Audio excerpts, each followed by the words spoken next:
Believe in Everything Auburn is brought to you by Bet Online, which remains your number one source for all your college basketball betting this season, with analysis of every play, prop, and point at Bet Online. You'll find the latest odds, bracket contests, team matchups, and game trends at Bet Online, plus updated odds for everything from live games, championships, and of course, this weekend's Final Four. BetOnline is your college basketball headquarters, so head to the website today or use your mobile device to sign up, and they will give you a 50% welcome bonus on your first deposit. But you have to use our promo code BELIEVE, that is BLEAV, to receive that 50% welcome bonus on betonline.ag, where the game starts. I'm really mixing up the voice inflection on that ad read. I don't know if anyone's noticing, but I feel like it's gotten kind of a little sauce on it, you know? I thought it had gotten a little repetitive, so I'm trying to really mix up the inflection. So with that, welcome everyone. Welcome to Believe in Everything Auburn. I am Taylor Davis, joined as always by Jason Campbell, the legend himself, not to be confused with Jason Taylor, though I tried to do that last week on the actually no, that was Tuesday, so on our last episode. But what's up, everyone? Hope you've had a fantastic week. We are coming at you again with this 2-episode per week format. We are also coming at you on video, as we try to do every episode now. So if you are listening and would prefer to watch, we are on Believe's YouTube channel. Come and say hello. And I will say hello to my co-host, Jason Campbell, who is looking sharp today. A little commercial action this morning. I'm wearing a t-shirt, but I will explain it when we get a moment. So tell the people, Jay, what's life like as a star? Oh no, it's life like it's a used to be star. Former. I say this. You still involved in a lot of different things. And like I tell these guys, don't just come through college and just float through there or float through your career and not try to establish yourself, because at the end of the day, it's all about relationships. And I still get a chance to do a lot of things I love and enjoy because of the relationships I built when I was in college, and not only in college, but when I was playing in the National Football League. So that's what life is like. Is if I had a memo to just tell these young guys is, don't ever think that you're too high or you're too busy to take notice of those around you. So, always give them some time and appreciate where you are. That's really cool. And hey, any shoot that you walk away with Chick-fil-A is a win in my book. And he was snacking on them before we started recording. Snacking on some minis. I'm not even gonna lie. Snacking on minis and snacking on some protein. As you should. All that type of stuff. I didn't get a chance to eat a real lunch today. That is a real lunch, Jay. You enjoy those minis all you want. Maybe one day our show will be sponsored by Chick-fil-A. That is my dream. And the grandson of the owner of Chick-fil-A, well, his son now owns it, but his grandson actually played with Ronnie and I at Auburn.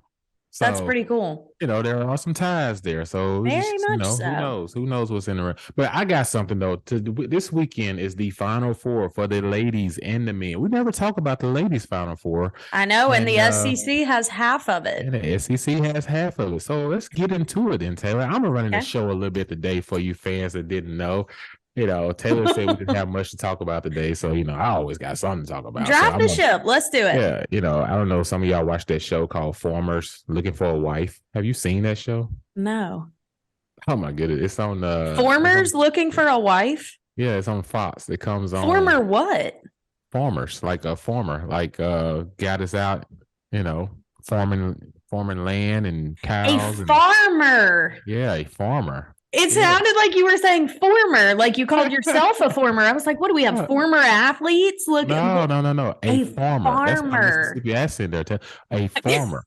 Yes. Farmer wants a wife. Oh, no. Yeah. I did not know. Like The Bachelor, except for they're farmers, and they're trying to see, so they're dating different women, and they're trying to see which one will actually meet to be their wife. So which one can handle getting muddy and the being farm? out there, doing all type of farming stuff with chickens and cows and all this type of stuff. So I was watching it last night, and I was just like, what? So wait, hold on. I'm surprised this isn't filming in one of our hometowns, but they're trying to see, can she really be about that life? That is hilarious. No, I had no idea this was a thing. Is it good?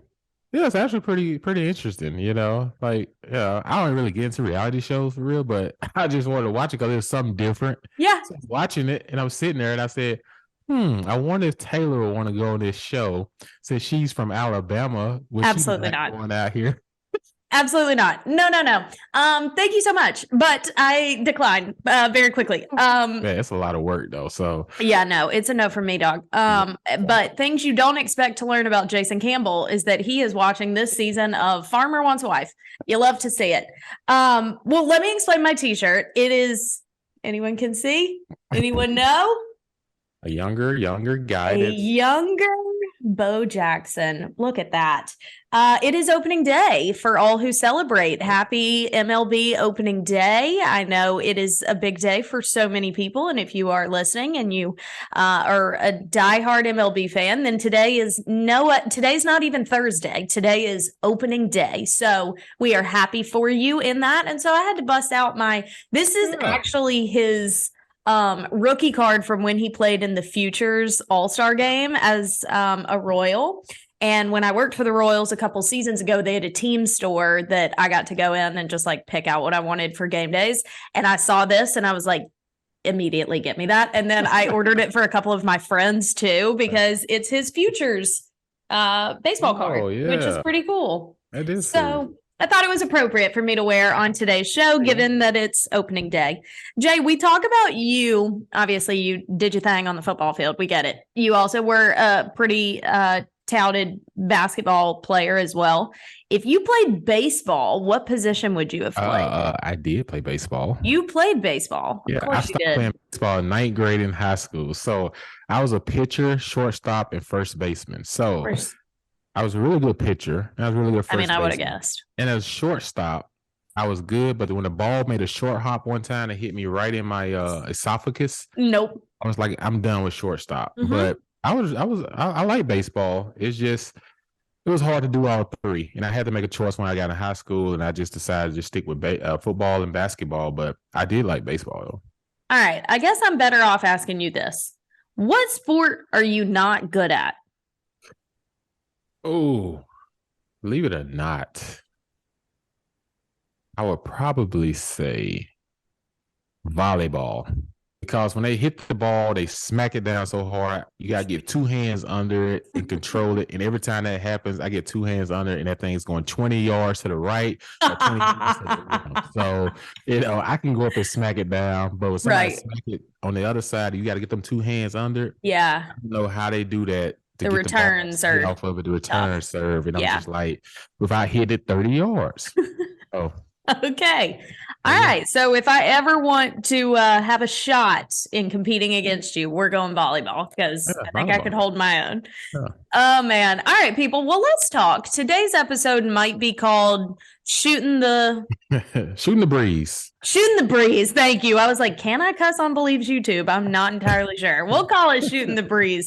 But the obvious is that the Final Four is upon us. And while no one should listen to our picks because we lost that privilege last weekend, as everyone did. Are there any perfect brackets left? I would imagine someone that's one of these 4 teams probably picked their team to make it just because they're just an avid fan.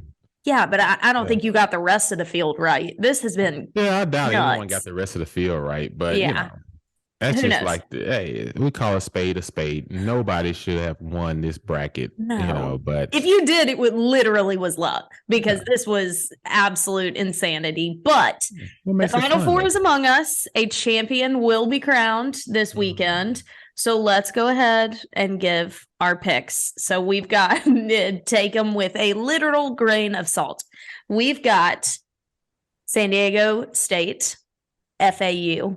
2 teams of perhaps destiny, 2 teams of maybe a little magic. Who knows? But San Diego State, we talked about who everyone had to go through. They had to defeat Alabama and Creighton. Very impressive. FAU had to beat Tennessee and Kansas State, who also seemed like a bit of a team of destiny. Everyone in this situation this weekend has an impressive resume through the tournament. Like, there's just no question. San Diego State, FAU. I'm going to go with the Aztecs, San Diego State. Of course you will. After I picked them to beat Alabama. But, so I'll say this. I agree with that pick only because defense wins championships. It's not just in football. It's also in basketball. And that's why the Aztecs are where they are right now because of their defense. And, they play physical. So I do like this in a close game, though. Like FAU has really, really, shined all year. They only lost 2 games or 3. Yeah. So they've been a really good basketball team all season long. So don't sleep on the Conference USA. Yeah, no kidding. Okay, and then the other way we've got UConn and Miami. Now, Miami was not on my radar heading into this tournament. I think because of where they sat in the bracket, they had Houston, they had Texas. There were all these other teams that just seemed to be the more likely pick. And now I'm sitting here watching this team and I'm like, they've got it all. And here's the thing, we talk about these coaches, why would you go against Tom Izzo? Why would you go against Rick Barnes? These guys that have coached so deep into the tournament. Miami's coach is one of the most longest tenured coaches. I mess up his last name, Larinaga. I'm not sure. I mess it up every time I say it, but this guy has been in these situations. He has such a pedigree under him. I don't know that I'm going to pick against them. I feel like Miami has something figured out, and they kind of were the unexpected team. And now that they're there, they've put everyone on notice. And they had to beat the 2 hardest teams to get there. 100%. You have to, I talked about it in our last episode. 2 teams is in the state of Texas that it's a home game for them if they can get to the Final Four. Yeah. And they beat both of those teams. And I like how Miami plays. They play small ball. They have one big guy who looks like a defensive end that can come off the edge in the middle. But other than that, though, he's like a rebound machine. He just gets physical with everybody. But this game is interesting. This is different. UConn has about 3 7-footers. And the thing about this team is they can shoot the rock. So, they play tenacious. They play with an edge to them. So this is going to be a game that I think is going to be the winner of this game, I think, wins the championship. And and I just think because, yes, San Diego State is really good defensively, but we already know when it gets to that championship game, you got to be able to put the ball in the hoop. Yeah. And I just feel like Miami can do that. UConn can do that. So in this game, I'm going to have to go ahead. I really, really like Miami because they just keep coming at you. But my heart's saying UConn. Wow. Okay. Yeah. Well, you got to go with your heart, Jay. You got to go with your heart. I went with him with San Diego State, and look where he got me. That is so true. That is so true. Okay, so in that case, you think UConn wins the whole dang thing? Yeah, I think UConn wins the whole thing. I would agree with you. I feel like UConn or Miami will probably walk away with this thing, and I won't be surprised either way. All my surprises are out because of how my bracket already turned out. Well, Vegas going to be excited this weekend because a lot of people are not going to know how to pick these games. No. So, somebody's going to win big and somebody's going to lose big. Yeah, so true. It's going to be exciting, though. And then, okay, so the women, we've got, like I said, the SEC has half the field, South Carolina and LSU. How about Kim Mulkey, man? She knows how to win everywhere she goes. Yeah, coming over from Baylor, everyone knew it wouldn't take her long to get the LSU program because of the way that she can recruit ever since her Brittany Griner days.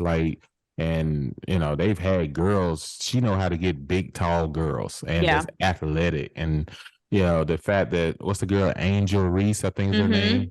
She's a superstar. Yeah, she is. And you got to have one like that on your team. And I just feel like in this tournament, South Carolina, the Boston girl, she's, 6'5". Tell you where these girls come from. She's 6'5". And then they have another girl that's 6'7". And I like Iowa too. Iowa has Caitlin Clark. She's another star. But when she gets the ball in this game, she's gonna have to turn around and see a 6'5" and a 6'7". So true. They're gonna have to win playing South Carolina, playing team basketball. And Virginia Tech, they're the team that put together the longest. That's gonna be a really good game between them and LSU. I really think that game is gonna go down to the wire. So we could have an SEC national championship. We could. That would be We wild. could. You want to get picks? Both of those games happen tomorrow, Friday night at 6:00 and 8:00. Iowa, South Carolina, and LSU, Virginia Tech. I like the SEC championship, but my heart again is saying Virginia Tech versus South Carolina. Oh, I thought you were going to say Iowa. I was like, damn, we're not getting anyone. No. Okay. South Carolina, I've been watching them all season. They're pretty tough out. Well, and I mean, that program has built consistency. Like, hats off to what Kim Mulkey is establishing at LSU, but this is fairly new. Like, they're still establishing and creating this program that Don Staley has been building for years. So I do think that makes sense. And Virginia Tech is the 1 seed, so that's going to be a really tough game for LSU, but very exciting and exciting for the conference as well. Okay, give me some other storylines, Jay. What do you want to talk about? Wow, let's talk about a little bit of NFL. Let's go with Lamar Jackson right now. You know, what's going on there? That has been quite the saga. All right, someone on the inside is leaking some information. So this has become very personal. And the reason it's become very personal is because now you have an athlete pretty much negotiating with the company. And the reason they're not going to go ahead and give this deal the way that Lamar wants it is because it's not anything to do with his play. Lamar, there's a lot of teams that should be interested, but they're saying they're not interested. And come on, you mean tell me Atlanta Falcons wouldn't welcome Lamar Jackson to Atlanta? Right. Like, he's a right-handed Michael Vick in Atlanta.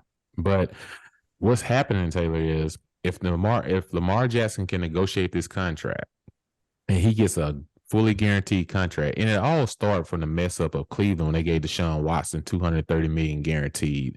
That put the rest of the NFL like in a bind because now all players want to be paid like their peers. Right. And so Lamar's looking at his accolades. He's like, hey, my accolades are bigger than Deshaun accolades right now. So why can't I get 230 or more? Because Cleveland is the only team to ever do that. But Baltimore is saying, we've been competing for championships even during the Tom Brady and Peyton Manning era. And we had Joe Flacco and we had great defenses. So they're looking at it like last year we lost to Cincinnati in the playoffs off a fumble that ran back for 99 yards for a touchdown. So it's not like we want to give up our whole team pretty much for one player. They feeling like they need all the other guys along with Lamar, but they're not trying to sell off the whole team. So the problem is, really, honestly, nobody's really saying it, that if Lamar pulls this off, what do they think is going to open up Pandora's box for all the other athletes to say, we don't need agents. We can just deal directly with the team. And when you do that, it makes everything personal. Where you have an agent there, there's a person standing in the middle of the gap that's doing a negotiation. So this person looks like the bad person, or this person is the one doing negotiating, while you can just continue to do what you need to do. But when you don't have that agent standing in the middle, now there's friction. Now there's, it's getting really personal because now there's feelings and emotions all getting tied up into this. And I'm sure Baltimore does love Lamar, but they're not willing to sell off everything just for one person. But the problem is too, he's missed a couple of games and they're talking about durability, but Lamar's saying, hey, that's the reason why I want to get paid, because I'm one play away from the way that I play. My career could be over at any point. So but then why is a team going to be willing to screw themselves with that possibility? Yeah, so that's what I said. So somebody's going to take a hit here. Somebody's going to take a little bit of a hit here because Baltimore's not trying to budge a lot. And then Lamar's not trying to budge a lot. And the problem is feelings are getting tied up into this thing. And I don't know how this is going to end well. And because if Lamar gets this contract, a lot of players are saying, well, shoot, I don't need an agent. I can save that 2 to 3% on these $1 million contracts and just go out and negotiate it myself, which that's kind of hard, though. Do you think he has earned what he is asking for to this point? I say, put it away. I say Cleveland made a mistake of giving Deshaun Watson $230 million because he set out the entire year the year before, and they paid him $230 million. What you do when you do that is, yes, you're not supposed to compare, But in the NFL, based off what someone around you is getting, your peers, that is what predicts your contract when it's your time. So the thing is, whether he deserves it or don't deserve it is what's been put out there and everything. And he's feeling like, based off his accolades, he feel like he deserves that. But see, that's the personal side of it. The business side of it is Baltimore saying, we're not making a mistake because Cleveland made one. Right. You know, like, we want to keep a whole nucleus together. So just because Cleveland did this doesn't mean we have to. So that's the problem you run into, because both sides, you can see it both sides way, but where's the happy medium? It's going to be hard to find a happy medium because there's no negotiator. Yeah. I feel like Lamar may be running himself into a corner right now. Because there's no other team that's coming to his rescue right now. No one is going out and sticking their neck on the line saying, well, if they don't, we will. It's a big jump. And I think, like you said, people saw the Browns do that and the mess it got them in, and they're going, we ain't doing that. Even if Lamar is a much better talent, much more reliable, etc. And I think deserve and earn are different things. Does he deserve it? Potentially. Has he earned it to this point? Has he showcased enough to alleviate the doubt that a lot of people are going to have when that much money is on the table? Yeah, I'm talking about, it's a lot of money. But at the end of the day, like, he's looking at it. You watch Lamar play. His style of play, you know, is not a 15-year career in the NFL. Right. Because you can already start to see it starting to take some of the toll on him as he goes. But isn't that part of the organization's fault too, though? Because they call on all these plays for him to run with the football and everything. So then when his contract comes up, you already done used him a whole lot. So now you have to find a way to have a happy medium that both sides can walk away and say, look, we both won in this deal. Because even Lamar has to think too.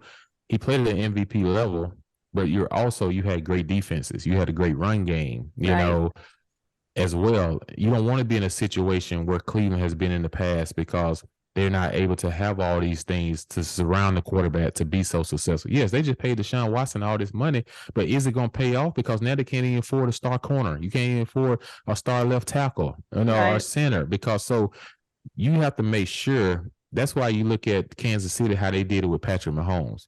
They did Patrick Mahomes' contract a certain way to make sure they can keep weapons around him. Right. And he's still making his money, but they did it in a certain way. So the hard thing for me is, I don't like seeing a situation like this end ugly. He's so young in his career. I know. He was MVP a couple of years ago. And I always tell people, comparisons is the thief of joy. And when you start to compare and all this type of stuff, it's the same thing we're seeing in college football with NIL. You know, kids are comparing what this kid over here got or what that person got.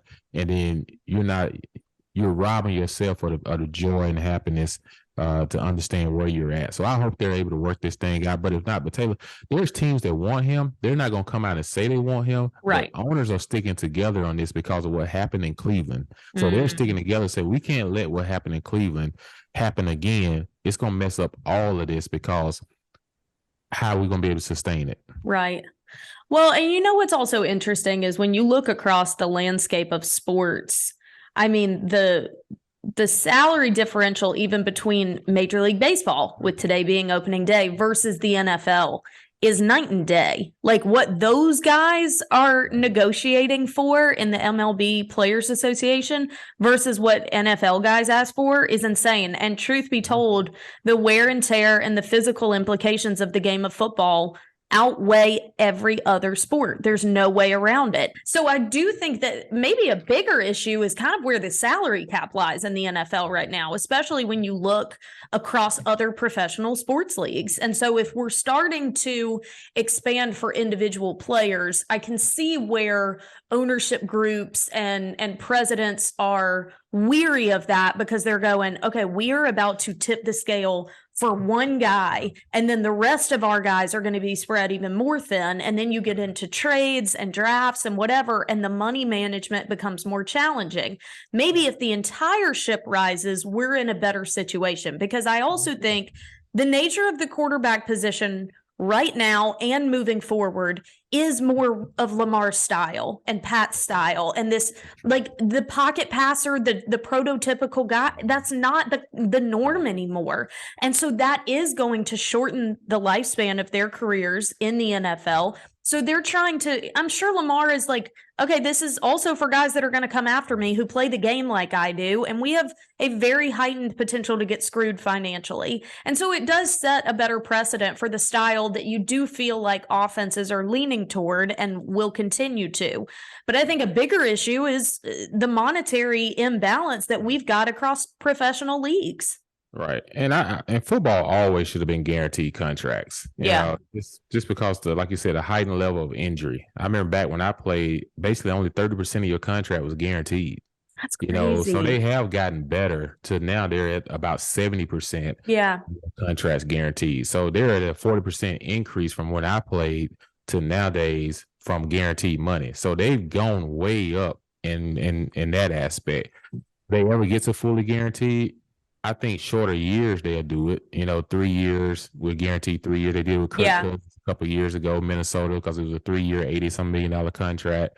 So, but 3 years and 5 years is two different things. Right. And so, you know, we still got a long ways to go to figure out that aspect of it and everything. But baseball and basketball, these guys, I've seen guys sign $300 million and all of a sudden they have a Tommy John, they miss a whole year. And they still make $50 million. You know, so what's the difference in football? If a guy signs a big contract, he gets hurt and he misses the rest of the season, so be it. That's part of the business. So true. So, you know, I just feel like football gets punished a lot from that aspect. But from a business standpoint, Baltimore looking at it like, look, we want to compete for championships. Some people that own teams only care about getting butts in the seats and utilizing with a franchise player. Right.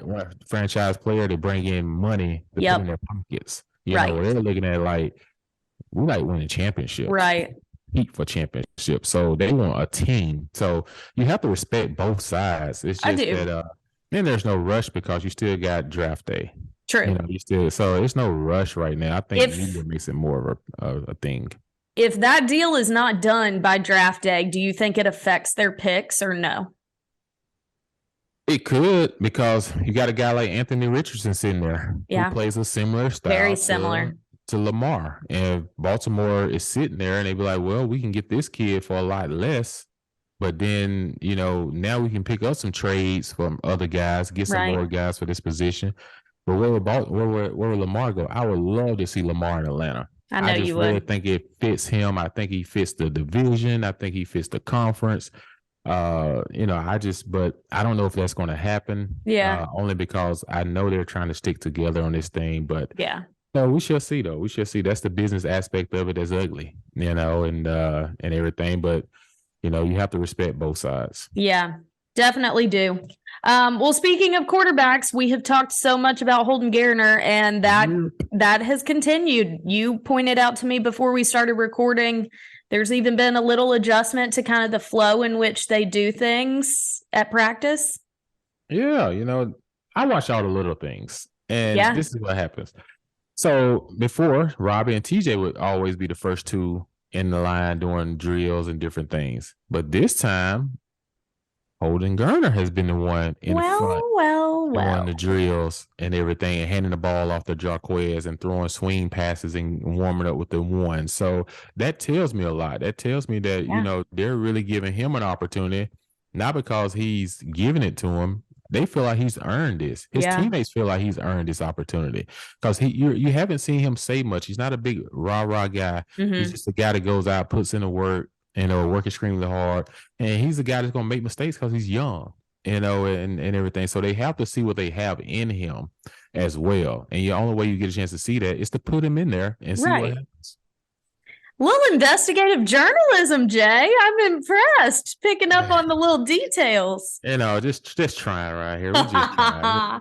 It's you know, springtime. It's a lot going on.